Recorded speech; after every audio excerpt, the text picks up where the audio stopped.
नमस्कार, मी प्रियांका पाटील। आपण पाहत आहात राष्ट्रीय लोकराज्य न्यूज, निर्भीड बातम्यांचे व्यासपीठ। आज आपण दिवसभरामध्ये घडणाऱ्या घडामोडींवर नजर टाकूया। शेवगाव तालुक्यातील उद्योग क्षेत्रातील एक भव्य नाव महेश फॅब्रिकेशन गौरी गणपती उत्सवानिमित्त व नवरात्र उत्सवानिमित्त घेऊन येत आहेत खास आपल्यासाठी खूप छान साहित्य, ते सुद्धा अल्प दरामध्ये। स्टँड, पायऱ्या, मखर आपल्या ऑर्डर प्रमाणे तयार करून मिळेल। तसेच वेगवेगळ्या रंगांमध्ये आकर्षक पडदे शिवून मिळतील।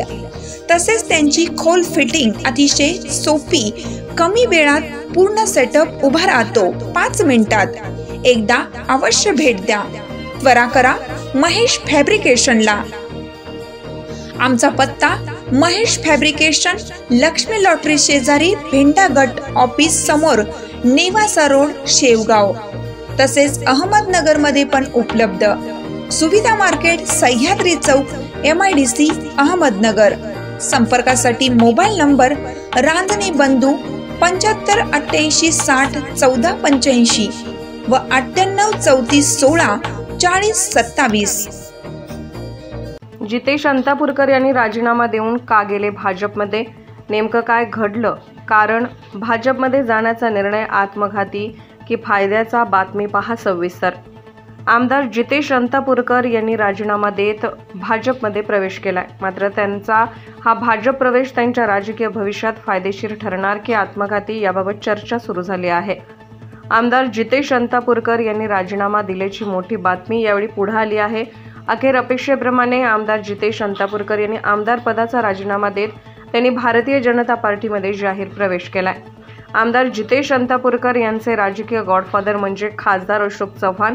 अशोक चव्हाण यांच्याशी त्यांचे फारसे कर्तृत्व नाही, त्यामुळे अशोक चव्हाण यांनी पक्ष बदलल्यानंतर आमदार जितेश अंतापूरकर यांच्यापुढे भाजपमध्ये जाण्याशिवाय दुसरा पर्याय नव्हता। लोकसभा निवडणुकीत अंतापूरकर यांनी प्रचारही केला नव्हता। निवडणुकीपासून ते पूर्णपणे अलिप्त होते। प्रदेशाध्यक्ष आणि इतर नेते मंडळी नांदेडमध्ये प्रचारासाठी आले असतानाही कधीही आमदार जितेश अंतापूरकर दिसले गेले नाहीत। त्यामुळे अंतापूरकर भाजपमध्ये जाणार हे जवळपास निश्चित झाले होते। लोकसभा निवडणूक झाल्यानंतर विधान परिषद निवडणुकीत काँग्रेसच्या काही आमदारांनी विरोधात मतदान केले। यात जितेश अंतापूरकर यांचे नाव ठळकपणे समोर आले। याबाबत माध्यमाने त्यांची प्रतिक्रिया घेण्याचा अतोनात प्रयत्न केला, मात्र तेव्हा त्यांनी त्या ठिकाणाहून पळ काढला होता।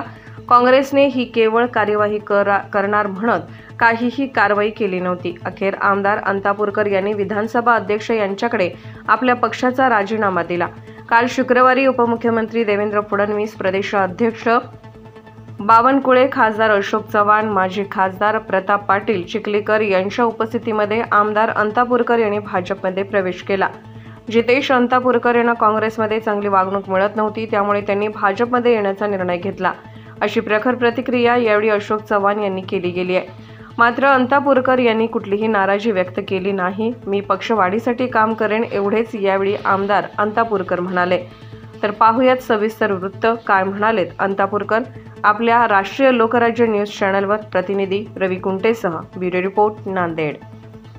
मनापासून मान्यवरांचे, व्यासपीठाच्या ठिकाणी फडणवीस साहेबांचे, बावनकुळे साहेबांचे, चव्हाण साहेबांचे, सर्वांचेच मनापासून या ठिकाणी धन्यवाद व्यक्त करतो की आपण मला नव्याने काम करण्याची या ठिकाणी संधी दिली।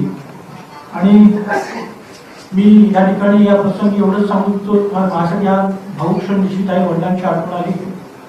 मी निश्चित या प्रसंगी सांगू इच्छितो की जी जबाबदारी पक्ष माझ्यावरती देईल, आपण सन्माननीय नेते आपण मला द्याल, मी निश्चितपणे ती निष्ठेने पार पाडेल।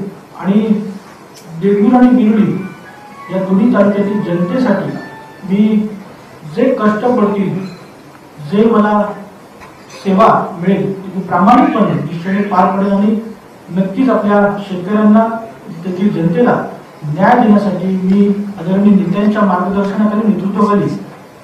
हिंगोली प्रतिनिधी रवी कुंटे। ताज्या बातम्यांसाठी आणि अपडेट्ससाठी राष्ट्रीय लोकराज्य न्यूज चॅनलला सबस्क्राईब करा, तसेच लाईक आणि शेअरही करा।